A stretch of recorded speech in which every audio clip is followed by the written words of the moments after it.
Hello ಎಲ್ರಿಗೂ ನಮಸ್ಕಾರ. Nursing concepts by Raghav ಚಾನಲ್ಗೆ ತಮ್ಮೆಲ್ಲರಿಗೂ ಸ್ವಾಗತ.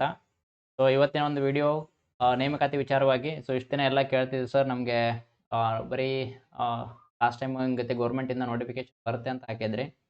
ಸೊ ನೋಟಿಫಿಕೇಶನ್ ಯಾವಾಗ ಬರುತ್ತೆ ಸರ್ ಯಾವಾಗ ಬರುತ್ತೆ ಅಂತ ಸುಮಾರು ಮೆಸೇಜ್ಗಳು ಬಂದಿದ್ದು. ಸೊ ಅವರೆಲ್ಲರಿಗೂ ಯಾರೆಲ್ಲ ಕಾತರದಿಂದ ಕಾಯ್ತಾ ಇದ್ರಿ ನೋಟಿಫಿಕೇಶನ್ಗೋಸ್ಕರ, ಇವಾಗ ಕೆ ಎಯಿಂದ ನೋಟಿಫಿಕೇಶನ್ ಅನೌನ್ಸ್ ಆಗಿದೆ. ಅಧಿಕೃತವಾದ ಒಂದು ನೋಟಿಫಿಕೇಶನ್ ಹೊರಬಿದ್ದಿದೆ. ಯಾವ ಡಿಪಾರ್ಟ್ಮೆಂಟ್ಗೆ ಪೋಸ್ಟ್ ಇದ್ದಾವೆ, ಯಾವಾಗ ಅಪ್ಲಿಕೇಶನ್ ಹಾಕೋದು, ಹೆಂಗೆ ಹಾಕೋದು, ಏನು ಕ್ವಾಲಿಫಿಕೇಷನ್ ಬೇಕು, ಎಕ್ಸಾಮ್ ಇರುತ್ತೋ ಇಲ್ವೋ, ಏನೇನು ಡಾಕ್ಯುಮೆಂಟ್ಸ್ ಬೇಕು, ಎಲ್ಲ ಮಾಹಿತಿನ ಈ ವಿಡಿಯೋದಲ್ಲಿ ನಾನು ತಿಳಿಸ್ತೀನಿ. ಅದಕ್ಕೂ ಮುಂಚೆ ಯಾರೆಲ್ಲ ಫಸ್ಟ್ ಟೈಮ್ ನೋಡ್ತಾ ಇದ್ದಾರೆ ಅವರು ಚಾನಲ್ನ ಸಬ್ಸ್ಕ್ರೈಬ್ ಮಾಡ್ಕೊಳ್ಳಿ ಮತ್ತು ನೋಟಿಫಿಕೇಷನ್ ಬೆಲ್ಲನ್ನು ಪ್ರೆಸ್ ಮಾಡಿ. ಇದೇ ಥರದ ಮಾಹಿತಿ ನಿಮಗೆ ತಿಳಿಸ್ತಾ ಹೋಗ್ತೀನಿ. ಏನಾದರೂ ಅಪ್ಡೇಟ್ಸ್ ಇದ್ದರೆ ನಿಮಗೆ ಬೇಗನೆ ಗೊತ್ತಾಗುತ್ತೆ. ಸೊ ಬನ್ನಿ, ಎಲ್ಲಿ ಕರೆದಿದ್ದಾರೆ, ಎಷ್ಟು ಪೋಸ್ಟ್ ಇದೆ ಅಂತ ನೋಡೋಣ. ಇಲ್ಲಿ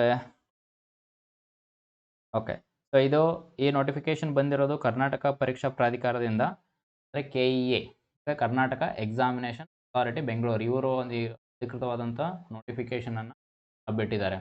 ಸೊ ಈ ಒಂದು ವಿಡಿಯೋ ಏನಿದೆ ಅಂತಂದರೆ, ಈ ಪೋಸ್ಟ್ಗಳು ಕಲ್ಯಾಣ ಕರ್ನಾಟಕ, ಅಂದರೆ ಹೈದರಾಬಾದ್ ಕರ್ನಾಟಕ ಅಂತ ಏನು ಹೇಳ್ತಿದ್ವಿ, ಈಗ ಅದು ಕಲ್ಯಾಣ ಕರ್ನಾಟಕ. ಸೊ ಅಲ್ಲಿ ಖಾಲಿ ಇರತಕ್ಕಂಥ ಪೋಸ್ಟ್ಗಳಿಗೆ ಈ ಒಂದು ನೋಟಿಫಿಕೇಶನ್ ಇದೆ. ಸೊ ಇನ್ನೊಂದು ನೋಟಿಫಿಕೇಶನ್ ಬಿಟ್ಟಿದ್ದಾರೆ ಅಲ್ಲಿ, ಅಂದರೆ ರೆಗ್ಯುಲರ್ ಪೋಸ್ಟ್ಗಳು. ಸೊ ರೆಗ್ಯುಲರ್ ಪೋಸ್ಟ್ಗಳಿಗೆ ನೋಟಿಫಿಕೇಶನ್ ಬಿಟ್ಟಿದ್ದಾರೆ. ಅಲ್ಲಿ ESIS ಡಿಪಾರ್ಟ್ಮೆಂಟ್, ಅಂದರೆ employees insurance employees state insurance scheme ಅಂತೇಳಿ, ನಾವೇನು ಡಿಸ್ಪೆನ್ಸರಿ ESIC ಡಿಸ್ಪೆನ್ಸರಿ ಅಂತ ಏನು ಹೇಳ್ತೀವಲ್ಲ, ಸೊ ಅಲ್ಲಿ ಖಾಲಿ ಇರತಕ್ಕಂಥ ನರ್ಸಿಂಗ್ ಆಫೀಸರ್ ಪೋಸ್ಟ್, ಅಂದರೆ ಶುಶ್ರೂಷಾಧಿಕಾರಿ ಅಥವಾ ನರ್ಸಿಂಗ್ ಆಫೀಸರ್ ಗೆ ವೇಕೆನ್ಸಿನ ಬಿಟ್ಟಿದ್ದಾರೆ. ಅಲ್ಲಿ ಒಂದು ಅರೌಂಡ್ 90 ಪೋಸ್ಟ್ಗಳು ಅಲ್ಲಿ ವೇಕೆನ್ಸಿ ಇದ್ದಾವೆ. ಅವು ರೆಗ್ಯುಲರ್ ಪೋಸ್ಟ್ಗಳು. ಸೊ ಇಲ್ಲಿ ನಾನು ಈ ವಿಡಿಯೋದಲ್ಲಿ ನಿಮ್ಗೆ ಹೇಳ್ತಾ ಇರೋದು ಇವು ಏನಂತಂದರೆ ಓನ್ಲಿ ಹೈದರಾಬಾದ್ ಕರ್ನಾಟಕ, ಅಂದರೆ HK ರೀಸನ್, ಕಲ್ಯಾಣ ಕರ್ನಾಟಕ ಭಾಗದಲ್ಲಿ ಯಾರೆಲ್ಲ ಅಭ್ಯರ್ಥಿಗಳಿರ್ತಾರೆ ಅವರಿಗೆ ಈ ಒಂದು ವಿಡಿಯೋ ಇಂಪಾರ್ಟೆಂಟ್ ಇದೆ. ಅವ್ರಿಗೆ ಅಪ್ಲೈ ಮಾಡ್ತಕ್ಕಂಥ ಪೋಸ್ಟ್ಗಳ ಒಂದು ಮಾಹಿತಿ ಇದು. ಓಕೆ, ಸೊ ಕಲ್ಯಾಣ ಕರ್ನಾಟಕ ಇದು. ಆಮೇಲೆ ಇನ್ನೊಂದು ವಿಡಿಯೋನೂ ಮಾಡಿದ್ದೀನಿ, ಅದನ್ನು ನೋಡಿ. ಅಲ್ಲಿ ಏನಂತಂದರೆ ರೆಗ್ಯುಲರ್ ಪೋಸ್ಟ್ಗಳಿಗೆ ಕನ್ಫರ್ಮ್ ಆಗಿರ್ತಕ್ಕಂಥದ್ದು ESIS ಅಲ್ಲಿ. ಸೊ ಅಲ್ಲಿ ನೀವು ಅಲ್ಲನ್ನೆಲ್ಲ ಡೀಟೇಲ್ ಆಗಿ ಇನ್ಫಾರ್ಮೇಷನ್ ಕೊಟ್ಟು, ಯಾವ ಡಿಪಾರ್ಟ್ಮೆಂಟಲ್ಲಿ ಎಷ್ಟು ಕರೆದಿದೆ ಕೊಟ್ಟು ಎಲ್ಲ ಹೇಳಿದ್ದೀನಿ. ಆ ವಿಡಿಯೋನ ನೀವು ನೋಡಿ, ಬೇಕಿದ್ದರೆ ಅದ್ರದ್ದು ಲಿಂಕ್ ನಾನು ಹಾಕಿರ್ತೀನಿ, ನೀವು ಆ ವಿಡಿಯೋನು ಕೂಡ ನೋಡ್ಬೋದು. ಸೊ ಬರ್ರಿ ಇಲ್ಲಿ ಈಗ ನೋಡೋಣ, ಕಲ್ಯಾಣ ಕರ್ನಾಟಕ ಅಥವಾ ಹೈದರಾಬಾದ್ ಕರ್ನಾಟಕದಲ್ಲಿ ಎಷ್ಟು ಪೋಸ್ಟ್ ಖಾಲಿ ಇದ್ದಾವೆ ಮತ್ತು ಯಾವ ಡಿಪಾರ್ಟ್ಮೆಂಟಲ್ಲಿ ಖಾಲಿ ಇದಾವೆ ಅಂಥೇಳಿ. ಸೊ ಇವ್ರು ಏನಂತಂದರೆ ಇಲ್ಲಿ ಎರಡು ಪೋಸ್ಟ್ ಕರೆದಿದ್ದಾರೆ, ಫಾರ್ಮಸಿ ಆಫೀಸರು ಮತ್ತು ನರ್ಸಿಂಗ್ ಆಫೀಸರ್. ಎರಡು ಪೋಸ್ಟು ಕನ್ಫರ್ಮ್ ಆಗಿದ್ದಾವೆ ಹೈದರಾಬಾದ್ ಕರ್ನಾಟಕ ರೀಜನಲ್ಲಿ. ಸೊ ಇದನ್ನು ಹೆಂಗೆ ಅವರು ತುಂಬ್ಕೋತಾರೆ ಅಂತಂದರೆ, ಆನ್ಲೈನ್ ಅರ್ಜಿ ಮೂಲಕ ಮತ್ತು ಹುದ್ದೆಗಳನ್ನು ನೇಮಕಾತಿಯರ ಕರ್ನಾಟಕ ಪರೀಕ್ಷಾ ಪ್ರಾಧಿಕಾರ ನಡೆಸುವ ಸ್ಪರ್ಧಾತ್ಮಕ ಪರೀಕ್ಷೆಗಳಿಗೆ ಹಾಜರಾಗಬೇಕು. ಸೊ ಇದು ಏನಂತಂದರೆ, ಇಲ್ಲಿ ಎಕ್ಸಾಮ್ ಮುಖಾಂತರ ಈ ಒಂದು ಪೋಸ್ಟ್ಗಳನ್ನು ಅವ್ರು ಫಿಲಪ್ ಮಾಡ್ತಾರೆ. ಯಾರು ಎಕ್ಸಾಮ್ ನಡೆಸ್ತಾರೆ? KEದವರು. ಓಕೆ, ಕರ್ನಾಟಕ ಎಕ್ಸಾಮಿನೇಷನ್ ಅಥಾರಿಟಿ ಅವರು ಒಂದು ಕಾಂಪಿಟೇಟಿವ್ ಎಕ್ಸಾಮ್ ನಡೆಸ್ತಾರೆ. ಆ ಎಕ್ಸಾಮ್ ಪಾಸ್ ಮಾಡಬೇಕು. ಪಾಸ್ ಆದರೆ ಮಾತ್ರ ಎಲಿಜಿಬಲ್ ಇದಕ್ಕೆ, ಅವ್ರು ಮಾತ್ರ ಈ ಪೋಸ್ಟನ್ನು ತೊಗೊಳ್ಳಿಕ್ಕೆ ಆಗುತ್ತೆ. ಸೊ ಇವೆಲ್ಲ ಏನಂತಂದರೆ ನಿಮ್ಮದು ಪರ್ಸೆಂಟೇಜು ಅದು ಇದೆಲ್ಲ ಲೆಕ್ಕಕ್ಕೆ ಬರೋದಿಲ್ಲ. ಸೊ ಎಕ್ಸಾಮ್ ಇರುತ್ತೆ, ಎಕ್ಸಾಮ್ ಬರೀಬೇಕು, ಅದ್ರ ಮೇಲೆ ನೀವು ಇದು ಜಾಬು ಸಿಗುವಂಥದ್ದು. ಸೊ ಅದಕ್ಕೆ ಏನಂತಂದರೆ ಎಕ್ಸಾಮ್ಗೆ ಪ್ರಿಪೇರ್ ಆಗಿರಿ ಅಂತ ನಾನು ಮುಂಚೆ ಯಾವಾಗಿಂದ ವೀಡಿಯೋ ಮಾಡ್ತಾಯಿದ್ದೀನಿ ಅವಾಗಿಂದ ಹೇಳ್ತಾ ಇದ್ದೀನಿ. ಕರೀತಾರೆ, ನೀವು ಎಕ್ಸಾಮ್ ಪ್ರಿಪೇರ್ ಆಗ್ತಾಯಿರಿ ಹೇಳ್ತಾ ಇದ್ದೀನಿ. ಈಗೂ ಹೇಳ್ತೀನಿ, ಈಗೂ ಇನ್ನೂ ಕಂಟಿನ್ಯೂ ಸ್ಟಡಿ ಮಾಡ್ತಾಯಿರಿ. ಯಾಕಂದರೆ ಈಗ ಸದ್ಯಕ್ಕೆ ಒಂದು ನೋಟಿಫಿಕೇಷನ್ ಬಂದಿದೆ. ಸೊ ಇದ್ರ ಮೇಲೆ ಇನ್ನೂ ಸುಮಾರು ಈ ಮೆಡಿಕಲ್ ಕಾಲೇಜ್ಗಳಿಗೆಲ್ಲ ಅರೌಂಡ್ ನಾನು ಹೇಳ್ದಂಗೆ 723-24 ಪೋಸ್ಟ್ದು ಅದ್ರದ್ದು ನೋಟಿಫಿಕೇಷನ್ ಬರೋದಿದೆ. ಪ್ಲಸ್ಸು ಹೆಲ್ತ್ ಆ್ಯಂಡ್ ಫ್ಯಾಮಿಲಿ ವೆಲ್ಫೇರದ್ದು ಅದ್ರದ್ದು ಬರೋದಿದೆ. ಸೊ ಅದಕ್ಕೂ ಪ್ರಿಪೇರ್ ಆಗ್ತಾ ಇರಬೇಕು. ಸೊ ಇದನ್ನು ಕೂಡ ಎಕ್ಸಾಮ್ ಇದೆ. ಇಲ್ಲಿ ಟೋಟಲ್ ಪೋಸ್ಟ್ ಎಷ್ಟಿದಾವೆ ಅಂತಂದರೆ, ಸೊ ನೋಡಿ ಇಲ್ಲಿ 2 ಡಿಪಾರ್ಟ್ಮೆಂಟಲ್ಲಿ ಕರೆದಿದ್ದಾರೆ. ಒಂದು ಕರ್ನಾಟಕ ಶಿಕ್ಷಣ ಸಂಸ್ಥೆಗಳ ಸಂಘ, ಅಂದರೆ ರೆಸಿಡೆನ್ಷಿಯಲ್ ಸ್ಕೂಲ್ ಅಂತ ಏನು ಹೇಳ್ತೀವಿ, ಅಲ್ಲಿ ಎಷ್ಟು ಪೋಸ್ಟ್ ಇದೆ? ಟೋಟಲ್ 23 ಪೋಸ್ಟ್ ಇದೆ. ಓಕೆ, ರೆಸಿಡೆನ್ಷಿಯಲ್ ಸ್ಕೂಲಲ್ಲಿ 23 ಪೋಸ್ಟ್ ಇದೆ. ಆಮೇಲೆ ESIS, ಅಂದರೆ ಕರ್ನಾಟಕ ಕಾರ್ಮಿಕ ರಾಜ್ಯ ವಿಮಾ ಯೋಜನೆ ವೈದ್ಯಕೀಯ ಸೇವೆಗಳ ಇಲಾಖೆ, ಅಲ್ಲಿ ಏನಂತಂದರೆ 11 ಪೋಸ್ಟ್ ಇದೆ. ಸೊ ಎರಡೂ ಸೇರಿ ನಿಮಗೆ 34 ಪೋಸ್ಟು ಖಾಲಿ ಇದಾವೆ ಕಲ್ಯಾಣ ಕರ್ನಾಟಕ. ಇಲ್ಲಿ ಟೋಟಲ್ 45 ಬರ್ತಿಲ್ಲ, ಅದು ಏನಂತಂದ್ರೆ ಫಾರ್ಮಸಿ ಸೇರಿಬಿಟ್ಟು 45 ಬರ್ತಿದ್ದಾರೆ ಇಲ್ಲಿ. ಬಟ್ ನಮ್ಗೆ ನರ್ಸಿಂಗಿಗೆ ಬರ್ತಕ್ಕಂಥವು ಟೋಟಲ್ 34 ಪೋಸ್ಟ್.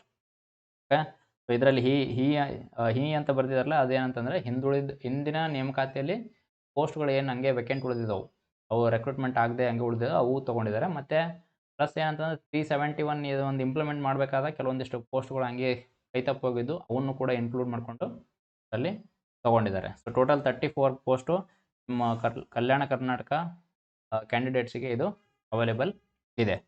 ಓಕೆ, ಸೊ ಇದನ್ನು ನೀವು ನೆಕ್ಸ್ಟ್ ಎಜುಕೇಷನ್ ಕ್ವಾಲಿಫಿಕೇಷನ್ ಏನು ಬೇಕು ಸರ್ ಇದಕ್ಕಂತ ಇಲ್ಲಿ ನೋಡ್ರಿ, ಇಲ್ಲಿ 2 ಡಿಪಾರ್ಟ್ಮೆಂಟ್ ಇದ್ದಾವೆ. ಓಕೆ, ಹೌದಾ? ಒಂದು ESIS ಇದೆ, ಇನ್ನೊಂದು ವಸತಿ ಶಿಕ್ಷಣ ಸಂಘದ್ದೊಂದಿದೆ. ಸೊ ಇಲ್ಲಿ ESISದವರು ಏನು ಮಾಡಿದ್ದಾರೆ ಅಂತಂದ್ರೆ, ಇವರು ಬರೀ JNMದವ್ರಿಗೆ ಮಾತ್ರ ಎಲಿಜಿಬಿಲಿಟಿ ಕೊಟ್ಟಿದ್ದಾರೆ. ಅಂದರೆ ಅವ್ರು ಮಾತ್ರ ಈ ಪೋಸ್ಟ್ಗಳಿಗೆ ಅಪ್ಲೈ ಮಾಡ್ಬೋದು. ಅಂದರೆ ಈಗ ಇಲ್ಲೇನು ನಿಮಗೆ ಕಾರ್ಮಿಕ ವಿಮಾ ಯೋಜನೆಯ ಏನು 11 ಪೋಸ್ಟ್ಗಳಿದಾವಲ್ಲ, ಅದಕ್ಕೆ ಬರೀ JNMದವ್ರು ಮಾತ್ರ ಎಲಿಜಿಬಲ್. ಸೊ BSc ಅವ್ರಿಗೆ ಸ್ವಲ್ಪ ಬೇಜಾರಾಗುತ್ತೆ, BSc ಅವ್ರು ಇದಕ್ಕೆ ಎಲಿಜಿಬಲ್ ಇಲ್ಲ. ಬಟ್ ಏನಂತಂದರೆ ಅವರು ಈ ವಸತಿ ಶಿಕ್ಷಣ ಸಂಸ್ಥೆದ ಏನು ಪೋಸ್ಟ್ಗಳಿದ್ದಾವೆ ಅದಕ್ಕೆ ಅವ್ರು ಎಲಿಜಿಬಲ್ ಇದ್ದಾರೆ. ಅಲ್ಲಿ ಏನಂತಂದರೆ BSc ಆದವರು ಕೂಡ ಹಾಕ್ಬೋದು, JNM ಆದವರು ಕೂಡ ಹಾಕ್ಬೋದು. ಓಕೆ, ಸೊ BSc ನರ್ಸಿಂಗ್ ಕೂಡ ಆದವರು ಹಾಕ್ಬೋದು, ಪ್ಲಸ್ಸು JNM ಕೂಡ ಆದವರು ಇಬ್ಬರು ಎಲಿಜಿಬಲ್ ಇದಕ್ಕೆ. ಬಟ್ ಅಲ್ಲಿ ESISಗೆ ಬರೀ JNMದವ್ರು ಮಾತ್ರ ಎಲಿಜಿಬಲ್ ಇದ್ದಾರೆ. ನಿಮಗೆ BSc ಅವರೆಲ್ಲ ಸ್ವಲ್ಪ ಬೇಜಾರು ಮಾಡ್ಕೋತೀರಿ, ಮತ್ತು ಕೇಳ್ತೀರಿ ನಾವ್ಯಾಕೆ ಮತ್ತು BSc ಓದ್ಬೇಕು, ಏನು ಬೆಲೆ ಇಲ್ಲ ಹಾಗೆ ಅಂತ. ಸೊ ಅದು ಯಾಕೆ ಏನು ಅಂತ ಗೊತ್ತಿಲ್ಲ, ಬಟ್ ಮೋಸ್ಟ್ಲಿ ಹಿಂದಿನ ರೆಕ್ರೂಟ್ಮೆಂಟ್ ಇರ್ಬೋದೇನೋ. ಇದ್ರ ಬಗ್ಗೆ ನೀವು ಅಬ್ಜೆಕ್ಷನ್ ಬೇಕಿದ್ರೆ ಫೈಲ್ ಮಾಡ್ಬೋದು. ಫೈಲ್ ಮಾಡಿ ನೋಡೋಣ ಮುಂದೆ ಏನಾಗುತ್ತೆ ಅಂತ ಗೊತ್ತಿಲ್ಲ. ಇನ್ ಕೇಸ್ ಏನಾದರೂ ಅವ್ರು ರಿಕ್ರೂಟ್ಮೆಂಟ್ ರೂಲ್ಸಲ್ಲಿ ಏನಾದರೂ ಅಪ್ಡೇಟ್ ಮಾಡಿಕೊಂಡು ನಿಮಗೂ ಕೂಡ ಅವಕಾಶ ಸಿಗುತ್ತೆ, ನಾನು ಅದ್ರ ಬಗ್ಗೆ ಏನಾದರೂ ಅಪ್ಡೇಟ್ಸ್ ಮಾಹಿತಿನ ಕೊಡ್ತೇನೆ. ಸೊ ಇದು ಎಷ್ಟು ಎಜುಕೇಷನ್ ಕ್ವಾಲಿಫಿಕೇಷನ್ನು. ಮತ್ತು ಏನಂತಂದರೆ ನೀವು ಕಂಪಲ್ಸರಿ ಒಂದು ಕನ್ನಡ ಲ್ಯಾಂಗ್ವೇಜನ್ನು ಓದಿರಬೇಕು. ಅದು ನಿಮ್ಮದು SSLC ಆಗಿರ್ಬೋದು, ಡಿಗ್ರಿಲಾಗಿರ್ಬೋದು, ಅಥವಾ ಪೋಸ್ಟ್ ಗ್ರ್ಯಾಜುಯೇಷನ್ ಮಾಡಿದರೆ ಅದರಲ್ಲಾದರೂ ಆಗಿರ್ಬೋದು. ಒಟ್ಟಿನಲ್ಲಿ ಕನ್ನಡನ ಒಂದು ಲ್ಯಾಂಗ್ವೇಜ್ ಆಗಿ ನೀವು ಓದಿದರೆ ಮಾತ್ರ ಇದಕ್ಕೆ ಎಲಿಜಿಬಲ್. ಓಕೆ, ಸೊ ಇಲ್ಲಿ ನೆಕ್ಸ್ಟು ಏಜ್ ನೋಡೋದಾದರೆ, ಸೊ ಏಜ್ ಏನಂತಂದರೆ ನಿಮಗೆ ಇಲ್ಲಿ 1 ಟೈಮ್ 5 ಇಯರ್ ರಿಲ್ಯಾಕ್ಸೇಷನ್ ಕೊಟ್ಟಿದ್ದಾರೆ. ಬಿಕಾಸ್ ಯಾಕಂತಂದರೆ ಇದನ್ನು ತುಂಬ ದಿನ ಆದಮೇಲೆ ಈ ಪೋಸ್ಟ್ಗಳು ಕಾಲ್ಫಾರ್ಮ್ ಆಗಿರೋದು. ಸೊ ಅದಕ್ಕೆ ಏನಂತಂದರೆ ಆ್ಯಕ್ಚುಲಿ 35 ಅಪ್ಪರ್ ಏಜ್ ಲಿಮಿಟ್ ಇತ್ತು, ಬಟ್ ಈಗ 5 ವರ್ಷ ನಿಮಗೆ ರಿಲ್ಯಾಕ್ಸೇಷನ್ ಕೊಟ್ಟು ಜನರಲ್ ಮೆರಿಟ್ ಅವ್ರಿಗೆ 40 ಇಯರ್ಸ್ ಕೊಟ್ಟಿದ್ದಾರೆ. ಆಮೇಲೆ OBC ಅಂದರೆ 2A 2B 3A 3B ಅವ್ರಿಗೆ +3 ಅಂದರೆ 43 ಇಯರ್ಸು. ಇನ್ನು SC ST ಕ್ಯಾಟಗರಿ 1 ಅವ್ರಿಗೆ 45 ವರ್ಷ ರಿಲ್ಯಾಕ್ಸೇಷನ್ ಇದೆ. ಸೊ ಇಷ್ಟು ವರ್ಷ ಇದ್ದರೂ ಕೂಡ ನೀವು ಎಲಿಜಿಬಲ್ ಆಗ್ತೀರಿ. ಏಜ್ ಕ್ರೈಟೇರಿಯಾ ನೋಡಿಕೊಂಡು ಅಪ್ಲೈ ಮಾಡಿರಿ. ಸೊ ಇನ್ನು ಅದನ್ನು ಬಿಟ್ಟರೆ ಬೇರೆ ಬೇರೆ ಕ್ರೈಟೇರಿಯಾ ಬರುತ್ತೆ ಏಜ್ ರಿಲ್ಯಾಕ್ಸೇಷನ್ಗೋಸ್ಕರ. ಅಂದರೆ ನೀವು ಮಾಜಿ ಸೈನಿಕರಾಗಿದ್ದರೆ, ಅಥವಾ ಇಲ್ಲ ಅಂತಂದರೆ ನೀವು CCಲಿ ಸೇವೆ ಸಲ್ಲಿಸಿದ್ರೆ, ಅಥವಾ ಫಿಸಿಕಲಿ ಡಿಸೇಬಲ್ಡ್ ಇದ್ದರೆ ಅವ್ರಿಗೆ ಇನ್ನೂ ಎಡಿಷ್ನಲ್ 10 ಇಯರ್ಸ್ ಬರುತ್ತೆ. ಸೊ ಇವೆಲ್ಲ ನೀವು ಯಾವ ಇದರಲ್ಲಿ, ಅಥವಾ ವಿಧವೆ ಆಗಿದ್ದರೆ ಅವ್ರಿಗೊಂದು 10 ಇಯರ್ಸ್. ನೀವು ಯಾವ ಕ್ರೈಟೇರಿಯಾದಲ್ಲಿ ಸೆಟ್ ಆಗ್ತೀರಾ ಏಜು, ಅದನ್ನು ನೀವು ಆ ಏಜ್ ಲಿಮಿಟಲ್ಲಿ ಇದ್ದೀರಾ ಇಲ್ವಾ ಅಂತ ನೋಡ್ಕೊಂಡ್ಬಿಟ್ಟು ಅಪ್ಲಿಕೇಶನ್ ಹಾಕ್ರಿ. ಸೊ ಈಗ ನೆಕ್ಸ್ಟ್ ಏನು ಬಂತಂದರೆ ಅರ್ಜಿ ಹೆಂಗೆ ಸಲ್ಲಿಸ್ಬೇಕ್ರಿ ಸರ್ ಅಂತಂದರೆ, ಇದಕ್ಕೆ ಯಾವುದೇ ಆಫ್ಲೈನ್ ಅಪ್ಲಿಕೇಶನ್ ಇಲ್ಲ, ಸೀದಾ ವೆಬ್ಸೈಟಿಗೆ ಹೋಗ್ಬೇಕು. KE ವೆಬ್ಸೈಟಿಗೆ ಹೋಗ್ರಿ.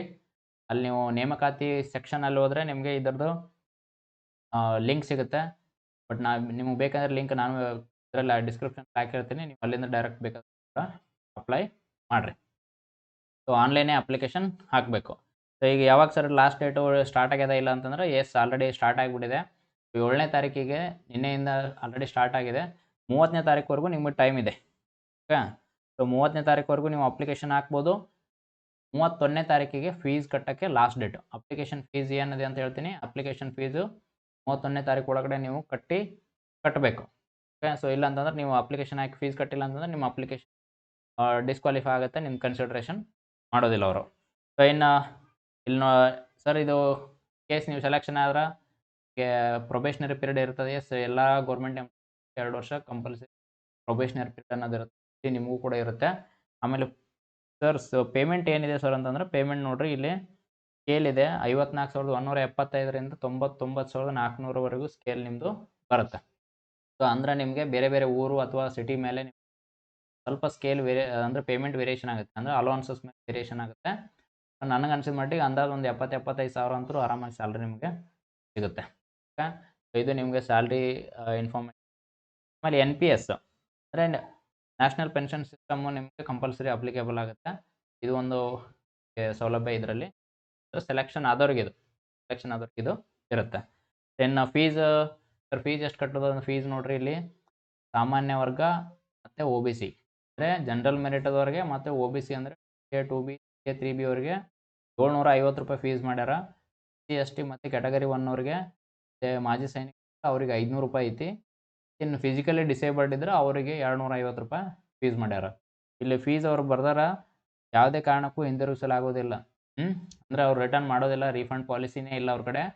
ಅದಕ್ಕೆ ಅಪ್ಲಿಕೇಶನ್ ಹಾಕಿ ಎಲ್ಲ ಡೀಟೇಲ್ಸನ್ನು ಸರಿಯಾಗಿ ನೋಡಿಕೊಂಡು ನಿಮ್ಮದು ಎಲಿಜಿಬಿಲಿಟಿ ಕ್ರೈಟೇರಿಯಾ ಎಲ್ಲ ಸೆಟ್ ಆಗುತ್ತೆ ಎಲ್ಲ ನೋಡ್ಕೊಂಡು ಆಮೇಲೆ ಫೀಸ್ ಕಟ್ರಿ ನೀವು. ಇಲ್ಲ ಅಂತಂದ್ರೆ ಒಂದು ಸಲ ಕಟ್ಟಿದ್ಮೇಲೆ ಮುಗೀತದು, ವಾಪಸ್ ಬರಲ್ಲ.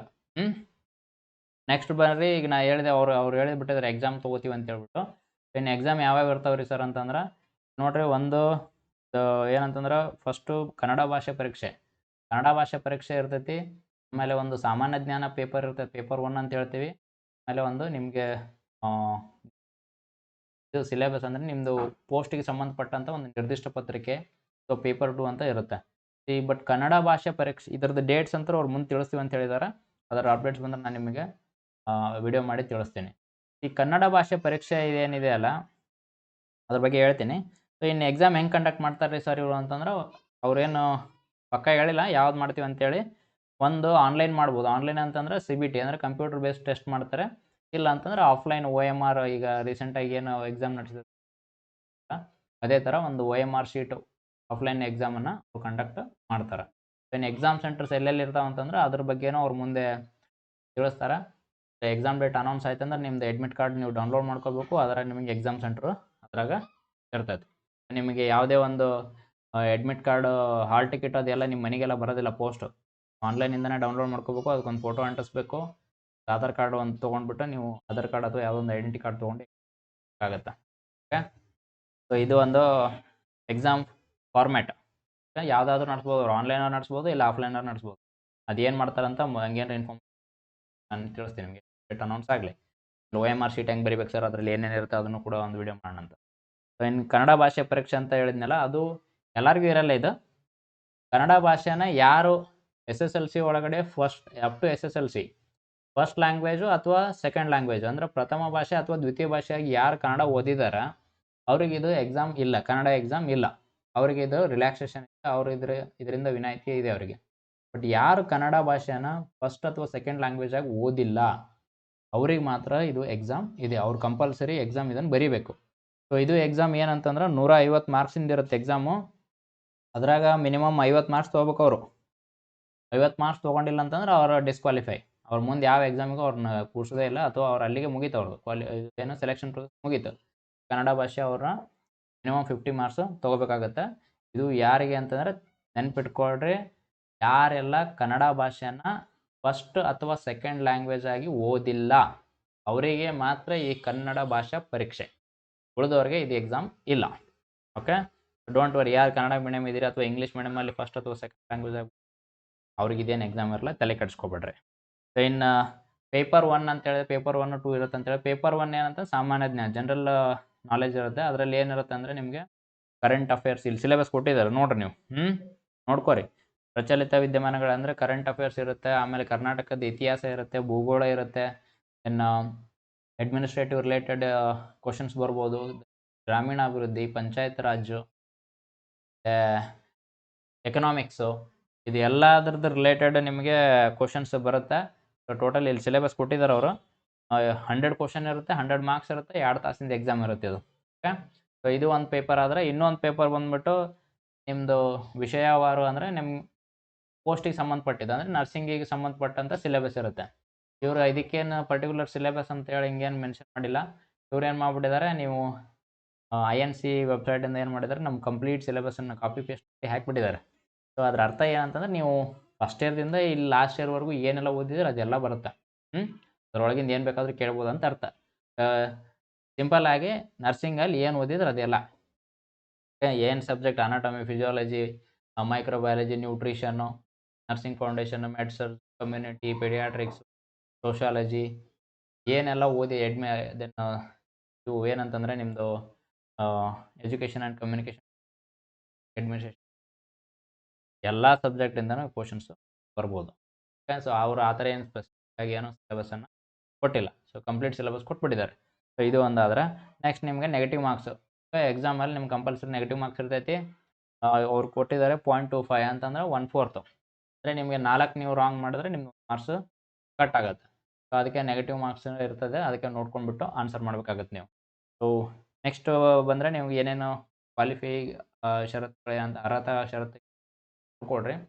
ಇದು ಎಲ್ಲ ಇದ್ದೇ ಎಲಿಜಿಬಿಲಿಟಿ ಇರ್ತೀರಾ. ಏನು ಅಂದರೆ ಅದೇ ಭಾರತೀಯ ಇಂಡಿಯನ್ ಸಿಟಿಜನ್ ಆಗಿರಬೇಕು, ದೈಹಿಕ ಮೆಂಟಲಿ ಎಲ್ಲ ರೆಡಿ ಆಗಿರಬೇಕು, ಯಾವುದೇ ಕೇಸ್ಗಳು ಆ ಥರದ್ದೆಲ್ಲ ಅದೇ ನೋಡ್ಕೊಳ್ರಿ. ದೆನ್ ಡಾಕ್ಯುಮೆಂಟ್ಸ್ ವಿಚಾರಕ್ಕೆ ಬಂದರೆ ಕಾಸ್ಟ್ ಸರ್ಟಿಫಿಕೇಟು.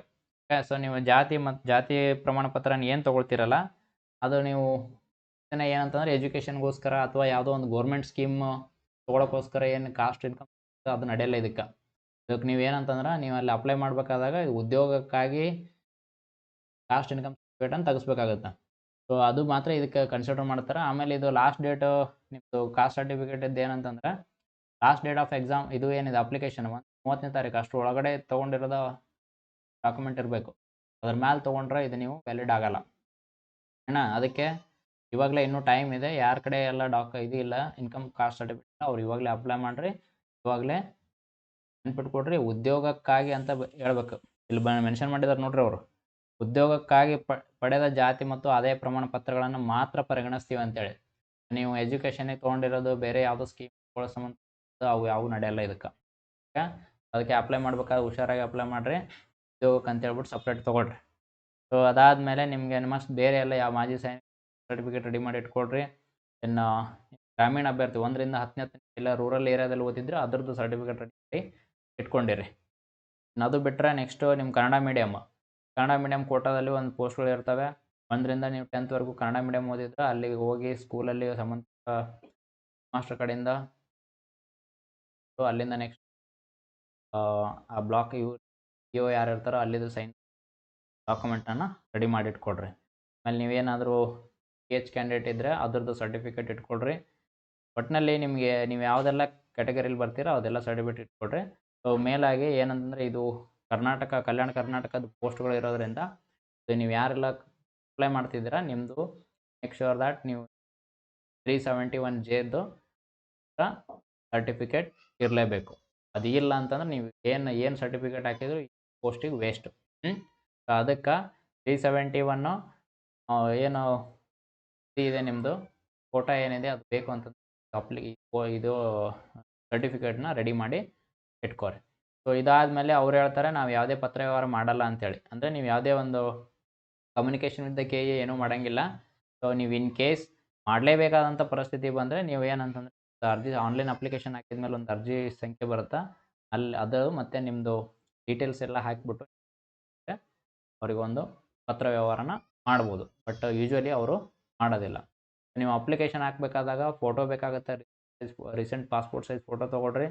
ಅದನ್ನು JPG ಫಾರ್ಮ್ಯಾಟಲ್ಲಿ 50 to 200 KB ಒಳಗಡೆ ಸೈಜಲ್ಲಿ ಮಾಡಿ ಇಟ್ಕೊಳ್ರಿ. ಆಮೇಲೆ ಸೈನ್ ಬೇಕಾಗುತ್ತೆ. ಸೈನ್ ಒಂದು ವೈಟ್ ಪೇಪರ್ ಮೇಲೆ ಬ್ಲ್ಯಾಕ್ ಇಂಕ್ಲಿ ಒಂದು ಸೈನ್ ಮಾಡಿ 50ರಿಂದ 70 KB ಒಳಗಡೆ ಸೈಜ್ ಮಾಡಿ ರೆಡಿ ಮಾಡಿ ಇಟ್ಕೊಳ್ರಿ. ಸೊ ಇದ್ರ ಜೊತೆಗೆ ಬೇರೆ ಎಲ್ಲ ಡಾಕ್ಯುಮೆಂಟ್ಸ್ ಆಧಾರ್ ಕಾರ್ಡ್ ಇರ್ಬೋದು, ಆದಮೇಲೆ ನಿಮ್ಮದು ಕಾಸ್ಟು ಇನ್ಕಮ್ ಅವೆಲ್ಲ ಸರ್ಟಿಫಿಕೇಟ್ಸು ಕೂಡ ನಿಮಗೆ ಬೇಕಾಗುತ್ತೆ. ಸೊ ಇವು ರೆಡಿ ಮಾಡಿ ಕೊಡ್ರಿ. ಸೊ ಇದಿಷ್ಟು ಡಾಕ್ಯುಮೆಂಟ್ಸ್ ರೆಡಿ ಮಾಡಿ ಇಟ್ಕೊಂಡು ಆಮೇಲೆ ನೀವು ಅಪ್ಲಿಕೇಶನ್ ಹಾಕಿ. ಅಪ್ಲಿಕೇಶನ್ ಒನ್ಸ್ ಹಾಕಿದ ಮೇಲೆ ಸಬ್ಮಿಟ್ ಮಾಡೋಕ್ಕೂ ಮುಂಚೆನೇ ನೀವೆಲ್ಲ ಡೀಟೇಲ್ಸನ್ನು ನೀಟಾಗಿ ನೋಡ್ಕೊಡ್ರಿ. ಸೊ ಇನ್ ಕೇಸು ಡಾಕ್ಯುಮೆಂಟ್ಸು ಅಥವಾ ನೀವು ಅಪ್ಲಿಕೇಶನ್ ಡೀಟೇಲ್ಸ್ ಸರಿ ಇಲ್ಲ ಅಂತಂದರೆ ಆಮೇಲೆ ಏನಾಗುತ್ತೆ, ನಿಮ್ಮದು ರಿಜೆಕ್ಟ್ ಆಗೋ ಚಾನ್ಸ್ ಜಾಸ್ತಿ ಇರುತ್ತೆ. ಸೊ ಅದಕ್ಕೆ ಎಲ್ಲ ಒಂದು ಸಾರಿ ಖಾತ್ರಿ ಮಾಡಿಕೊಂಡು ಆಮೇಲೆ ಸಬ್ಮಿಟ್ ಮಾಡಿರಿ. ಆಮೇಲೆ ಸಬ್ಮಿಟ್ ಮಾಡಿದ ಮೇಲೆ ಅದನ್ನು ಒಂದು ಕಾಪಿನ ನೀವೇನಂತಂದರೆ ಡೌನ್ಲೋಡ್ ಮಾಡಿ ಇಟ್ಕೊರಿ. ಓಕೆ, ಡೌನ್ಲೋಡ್ ಮಾಡಿ ಇಟ್ಕೊಂಡು, ಯಾಕಂದರೆ ನಿಮ್ಗೆ ಅದು ಬೇಕಾಗುತ್ತೆ. ಆಮೇಲೆ ಇವನ್ ಚಲನ್ ನೀವು ಅಮೌಂಟ್ ಪೇ ಮಾಡಿರ್ತಿಲ್ಲ ಅದ್ರ ಚಲನ್ ಏನಂತಂದ್ರೆ ಇಟ್ಕೊರಿ. ಸೊ ಇದಿಷ್ಟು ನಿಮಗೆ ಬೇಕಾಗುತ್ತೆ. ಆಮೇಲೆ ಮೊಬೈಲ್ ಸಂಖ್ಯೆ ವೆರಿ ಇಂಪಾರ್ಟೆಂಟು. ಏನಂತಂದರೆ ನೀವು ಮೊಬೈಲ್ ವರ್ಕಿಂಗ್ ಅಥವಾ ರನ್ನಿಂಗ್ ಮೊಬೈಲ್ ನಂಬರ್ ಕೊಡ್ರಿ. ಇಮೇಲು ಕರೆಕ್ಟಾಗಿ ಮೆನ್ಷನ್ ಮಾಡಿರಿ. ಯಾಕಂತಂದರೆ ನಿಮ್ಗೆ ಏನೇನು ಮುಂದೆ ವ್ಯವಹಾರ ಮಾಡೋದು ಅವ್ರು ಕಮ್ಯುನಿಕೇಷನ್ ಮಾಡೋದ್ರನ್ನ ಇಮೇಲ್ ಮುಖಾಂತರ ಮಾಡ್ತಾರೆ, ಇಲ್ಲ ಮೊಬೈಲಲ್ಲಿ ಒಂದು ನೋಟಿಫಿಕೇಷನ್ ಬರ್ಬೋದು ಅಥವಾ ಮೆಸೇಜ್ ಬರ್ಬೋದು. ಎಲ್ಲ ಮನೆಗೆಲ್ಲ ಲೆಟ್ರ್ ಹಾಕೋದು ಅವೆಲ್ಲ ಇರೋಲ್ಲ. ಅದಕ್ಕೆ ಮೊಬೈಲ್ ನಂಬರ್ ಕರೆಕ್ಟಾಗಿ ಮೆನ್ಷನ್ ಮಾಡಿರಿ. ಇಮೇಲ್ನು ಆ್ಯಕ್ಟಿವ್ ಇರ್ತಕ್ಕಂಥ ಇಮೇಲ್ ಕೊಡ್ರಿ. ಪ್ರೆಸೆಂಟ್ ಯಾವ್ದು ಯೂಸ್ ಮಾಡ್ತೀರಿ ಅದೇ ಇಮೇಲ್ ಕೊಡ್ರಿ, ಸರಿನಾ? ಇದಾದಮೇಲೆ ನೆಕ್ಸ್ಟು ಇದೆಲ್ಲ ಅಪ್ಲೈ ಮಾಡೋಕ್ಕೊಂದು ಮುಂಚೆ ಎಲ್ಲ ಒಂದು ಸರಿ ನೋಡಿಕೊಟ್ರೆ, ಒಂದು ಅವ್ರು ಬೇಕಿದ್ರೆ ಜಾಸ್ತಿ ಇನ್ಫಾರ್ಮೇಷನ್ ಬೇಕಂದ್ರೆ ಅದಕ್ಕೊಂದು ನಂಬರ್ ಕೊಟ್ಟಾರ. ಅದ್ರ ಬಗ್ಗೆ ಬೇಕಿದ್ರೆ ನೀವು ಫೋನ್ ಮಾಡಿ ತಿಳ್ಕೊಬೋದು. ಏನಾರ ಡೌಟ್ಸ್ ಇದ್ದರೆ ಅವ್ರನ್ನ ಕೇಳ್ರಿ, ಅವರು ರೆಸ್ಪಾಂಡ್ ಮಾಡ್ತಾರೆ ಫೋನಲ್ಲಿ. ಓಕೆ, ಸೊ ಇದಿಷ್ಟು ಇನ್ಫಾರ್ಮೇಷನು ಅಪ್ಲಿಕೇಶನು. ಇದು ಏನಂತಂದ್ರೆ ನೆನ್ಪಿಟ್ಕೊಡ್ರಿ, ಈ ಒಂದು ಪೋಸ್ಟ್ಗಳು ಕಲ್ಯಾಣ ಕರ್ನಾಟಕದವರಿಗೆ ಮಾತ್ರ. ಓಕೆ, ಸೊ ಎರಡು ಡಿಪಾರ್ಟ್ಮೆಂಟಲ್ಲಿ, ಒಂದು ASIS, ಇನ್ನೊಂದು ಕರ್ನಾಟಕ ವಸತಿ ಶಿಕ್ಷಕರ ಸಂಘ. ಅಲ್ಲಿ ಟೋಟಲ್ 34 ಪೋಸ್ಟ್ ಇದಾವೆ. ಇಲ್ಲಿ ಕರ್ನಾಟಕ ವಸತಿ ಶಿಕ್ಷಣ ಅಲ್ಲಿ BSc ಅವರು ಎಲಿಜಿಬಲ್ ಇದ್ದೀರಿ. ಅವರು ನಿರಾಶೆ ಆಗ್ಬಿಟ್ರೆ ಅವರು ಹಾಕ್ರಿ, ಯಾಕಂತಂದ್ರೆ ಆ ಕಡೆ 90 ಪೋಸ್ಟ್ ಇದಾವೆ, ಅಲ್ಲಿ ನಿಮಗೆ BSc ಅವ್ರಿಗೆ ಹಾಕ್ಲಿಕ್ಕೆ ಅವಕಾಶ ಇಲ್ಲ. ಬಟ್ ಇಲ್ಲಿ ಅವಕಾಶ ಇದೆ, ಹಾಕ್ರಿ, ಎಕ್ಸಾಮ್ ಬರೀರಿ. ಆಮೇಲೆ ಎಲ್ಲರಿಗೂ ಒಳ್ಳೇದಾಗಲಿ. ಇದ್ರದ್ದು ಮತ್ತೇನಾದರೂ ಅಪ್ಡೇಟ್ಸ್ ಬಂದರೆ ನಾನು ನಿಮ್ಗೆ ತಿಳಿಸ್ತಾ ಇರ್ತೀನಿ. ಅಲ್ಲಿವರೆಗೆ ಚಾನಲ್ನ ನೋಡ್ತಾ ಇರ್ರಿ. ಆಮೇಲೆ ನನ್ನ ಚಾನಲ್ನಲ್ಲಿ ಎಕ್ಸಾಮ್ ಪ್ರಿಪ್ರೇಷನ್ಗೆ ಬೇಕಾದಂಥ ಎಲ್ಲ ಮಾಹಿತಿ ಯೂಸ್ ಇರುತ್ತೆ, ಅದು ನೋಡ್ತಾ ಇರ್ರಿ. ಯಾರಿಗೆಲ್ಲ ಇದು ಮಾಹಿತಿ ಉಪಯುಕ್ತ ಅನಿಸುತ್ತೆ ಅವ್ರಿಗೆಲ್ಲ ನೀವು ಶೇರ್ ಮಾಡಿ, ನಿಮ್ಮ ಫ್ರೆಂಡ್ಸ್ಗೆ ಅವ್ರಿಗೂ ಗೊತ್ತಾಗಲಿ, ಅವರು ಹಾಕ್ಲಿ. ಭಾಳ ವರ್ಷದ ಮೇಲೆ ಕರೆದಾರೆ ಇವು, ಇಷ್ಟು ಬರೋ ಇದಾವೆ ಸಿಕ್ಕಾಪಟ್ಟೆ ಪೋಸ್ಟ್ಗಳು. ನಾನು ಅದ್ರ ಬಗ್ಗೆ ಎಲ್ಲ ಮಾಹಿತಿ ಕೊಡ್ತಾ ಹೋಗ್ತೀನಿ. ಸಬ್ಸ್ಕ್ರೈಬ್ ಮಾಡೋದು ಮರಿಬೇಡ್ರಿ, ಆಮೇಲೆ ಶೇರ್ ಮಾಡಿರಿ. ಮುಂದಿನ ವೀಡಿಯೋದಲ್ಲಿ ಮತ್ತೇನಾದರೂ ಅಪ್ಡೇಟ್ಸ್ ಇದ್ದರೆ ಅದ್ರ ಜೊತೆ ಸಿಗೋಣ. ಅಲ್ಲಿವರೆಗೂ ನಮಸ್ಕಾರ.